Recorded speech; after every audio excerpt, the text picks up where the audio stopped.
Hey guys, welcome back to Sky Talks Books. My name is Sky, and this week I decided to read as many celebrity poetry books as I possibly could. And turns out it wasn't that many because some of them were a real trek to get through. Not mentioning any names, James Franco. But all in all, I had a fun time. No, I didn't. Why am I lying already? Okay, here's the thing. I love poetry, I do. I think that everything that language can do, that language has the ability to do, is done best in poetry. And I think when poetry is done right, I'm not saying there's any necessarily right or wrong way to do poetry, but when that poem hits good, it hits real good, is what I'm trying to say.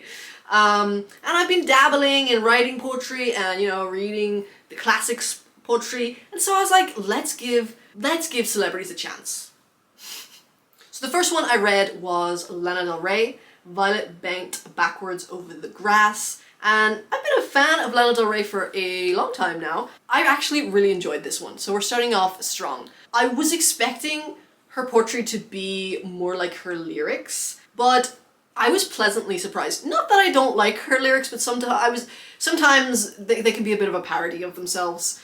But her poetry is a lot more vulnerable, a lot more honest. And something I really love about this collection is it has a real distinct American voice. So it's giving very Walt Whitman, No, maybe not. Maybe not that far. It's very inspired by, like, LA almost becomes a character in these poems. And I really like that. I really love when places are like characters, because places are characters in our lives. They're part of our, personal history. And I should say that the book is kind of scattered with like these kind of photo dump-esque photos of LA and like, what are those things? Like the big monstrosity things. Electric poles. And the photos are quite simply not good. I'll show you a little example, and I will read you some of the poems that I like. It's got paintings. Like, you can argue that, yeah, it wasn't meant to be viewed like on an iPad, but this is just cut up paper. That's what that is. That's what I was talking about. These aren't, what are these? Water, I don't think we really have those here in Ireland, or maybe we do, and I just don't go outside enough to see them. So one thing I'll definitely say about Lana Del Rey's poetry is it's quite technically good as well. I really love the imagery, but I also like, she's got her assonance, she's got her sibilance, which makes reading her poems out loud a real enjoyable experience, which, poems are kind of more meant to be read out loud. And her rhythm is great, which makes sense because she's a songwriter. For instance, this one called Quiet Waiter, Blue Forever. You move like water, sweet baby, sweet waiter, making the night smile to no one you cater. Quiet woodworker from midnight till later, my lover, my laughter, my armor, my maker. The way that I feel with you is something like aching inside my stomach. The cosmos are baking, the universe hung like a mobile. The alignment of these planets unique. In me the sun moves around the sun, no land, all sea. So I would say that Lana, she's a poet. So yeah, unfortunately, starting off with this quite beautiful collection, maybe wasn't the best decision because it was sort of a little bit all downhill from there. Next, I read James Franco. He has many poetry books. He actually has an MBA in poetry. So he spent a lot of money on these poems. Okay, so his poems, let's talk about the positive. They're very raw, but in a very self-indulgent way. And truly, yeah, like even he has this poem about River Phoenix, about River Phoenix's death, and also about Heath Ledger's death, right? But it's somehow about James Franco. You know what I mean? I know poetry should be a personal expression, but I feel like it's just so, it's giving narcissism, But to be fair, I did like some of these poems. A lot of them are trash, just pure trash, in my opinion. But like, he's the one with the MBA. I don't have an MBA in poetry, so I'm gonna read you some poems. So this one is called How Soon Is Now. I am my father's son, shy and vulgar, and the heir of SHIT. You say I do it all wrong. I fill my days with video games of love and television shows. 1995 was a bad year. You were everything. I wiped you clean with alcohol. Now I stand alone. Something is going to happen. Things will change. I've erased the past. I'm ready for the future. For a future of me. Without the need for you. It's gonna happen. Now. But when? Yeah, I feel you, James. 1995, bad year for me too. Also, video games of love. I'm not super familiar with any video games about love. But there's one that I really like, and it's called Fake. And I think maybe everyone can relate to this one a little bit. It's nice and short, and it's maybe one of his less ramblier ones and his less pretentious ones. I hate using the word pretentious in connection with poetry because that's always my fear when I write poems. But I'm sorry, sometimes poetry can be really cringe and pretentious. And I think it really depends on the intent, and I think there's a let's just continue. This one is called Fake. There is a fake version of me, and he's the one that writes these poems. He has an attitude and swagger that I don't have, but on the page, this fake me is the me that speaks, and this fake me is louder than the real me, and he is the one that everyone knows. He's become the real me, because everyone treats me like I'm the fake me. And I think that was like him actually being self-aware. But yeah, like I say, a lot of it is just very long, rambly trash. Sorry, that was too harsh. He also has a whole poem about Lindsay Lohan stalking him, and it's kind of disrespectful about Lindsay Lohan. I don't really like any Lindsay Lohan slander. I know I'm just doing James Franco slander right now, but I think that's a little bit different. James Franco is a man who has been known to groom underage girls, teenagers and stuff. Those are the allegations anyway. And Lindsay Lohan and people like women who have been chewed up and spat out by Hollywood. I think it's a bit of a low blow to be slandering them, to be honest. But James Franco, fair game. Next, I've read Florence Welsh, Useless Magic. Florence Welsh is the lead singer of Florence and the Machine. I don't know if there's a band attached to Florence and the Machine, like she's Florence and they're the Machine. I'm not sure. It's kind of like Marina and the Diamonds.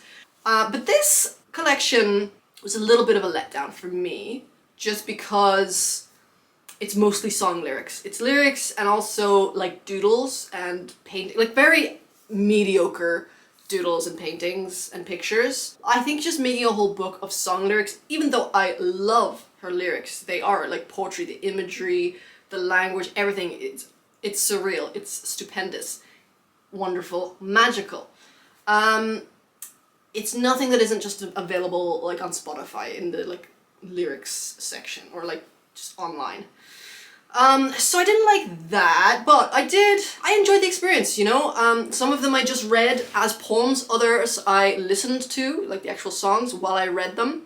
There is a small section at the back of just pure poetry, which actually I didn't find as enjoyable as the lyrics. So this is just a short one, an example of her actual poetry. This one is called Love Hospital. Remember the 24 hours that we checked in because we were both sick, and we tried to nurse each other in the way that drowning men dragged their rescuers down with them.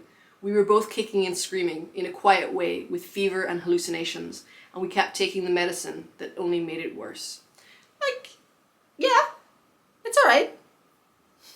That's my analysis. It's alright. Yeah, I know I'm supposed to be like probably analyzing these poems, but I'm not a like English professor.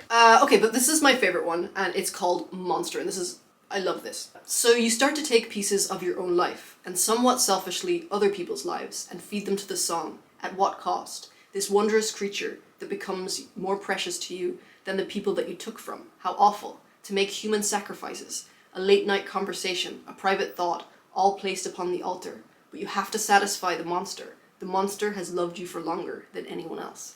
Like, I love that. It's so... because I have often thought about, you know, how mostly songwriters, but also poets and novelists, they take people in their real life, especially songwriters, you know, breakups and love and everything, and they put it into their music. Creativity, the muse, whatever you want to call it, is like a monster. You know, I'm finding that myself. Okay, I'm sorry if I sound pretentious. I have such a huge complex about sounding pretentious, but now that I'm getting back into poetry and just like doing some writing, I'm constantly like, yeah, you're writing whole poems about these private conversations or a private thought or someone else's private thought. And it's like, is that right? it's fine. I'm gonna keep doing it. But it's this compulsion, this impulse. You can't really not do it. For me, it gives things meaning, you know? And heck, I'm always looking for meaning. Okay, next, we're gonna talk about Halsey. When I think of Halsey, I think of Malsey, which is when Halsey sang Blink-182 I Miss You in the mall, and it was just terrible.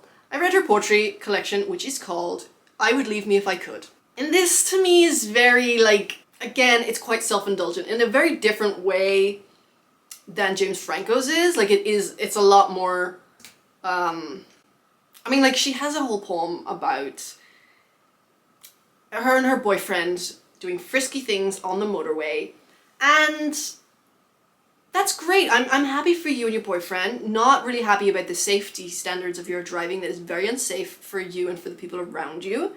And also, did it warrant a poem?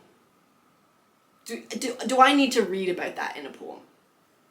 And I'm usually not that kind of person, but a lot of these poems were very explicit, and it just made me think like, ew, keep it to yourself, Halsey. And I'm not usually like that, but that's just the reaction that I had. Which, you know, I was excited to read her poetry. I was, because I know that she has bipolar, and I was excited to see some of that in there, you know? But she has two poems where she uses the same simile, which is the Cheshire Smile, and two poems about like eating a watermelon, and they're both somehow about sex. There's some words that they've just been used too many times by maybe like high school students writing a poetry assignment. They're no longer, you know, they're considered poetry cliches. And she kind of falls victim to that. Okay, this one's called The Tourist. I quite like how these jeans look hanging around your knees, and you see? And I love your dirty sneakers when you kick them off your feet. I'd really like to find the place between your eyes where I kiss you on the forehead and make you smile every time. I'm struggling to place my favorite freckled space between your hair, hung like a telephone wire swinging across your face. And right now you're inside my favorite studio on Vine, complaining about a violin's misrepresented whine. And I can't wait to take you home where I can have you all alone and overanalyze each part of you I've written in my phone. See, I've started taking down all of my favorite little sounds that waltz around you in 3/4 notes with each word you pronounce. It kills me that you'll leave off in a jet over the sea, but I hope the air in California will forever taste like me. You know, okay, that's just a little taster of what Halsey has to offer. So actually that was the end of my celebrity poetry journey, and I didn't even make it all the way through Halsey's. Because I was just I was full up. I was just full up to the brim of celebrity poetry. Next, I think I'm gonna do a video about like the classic poets. Thank you so much for listening and for being with me here today, and I hope you guys have a great day. And don't forget to subscribe. Goodbye.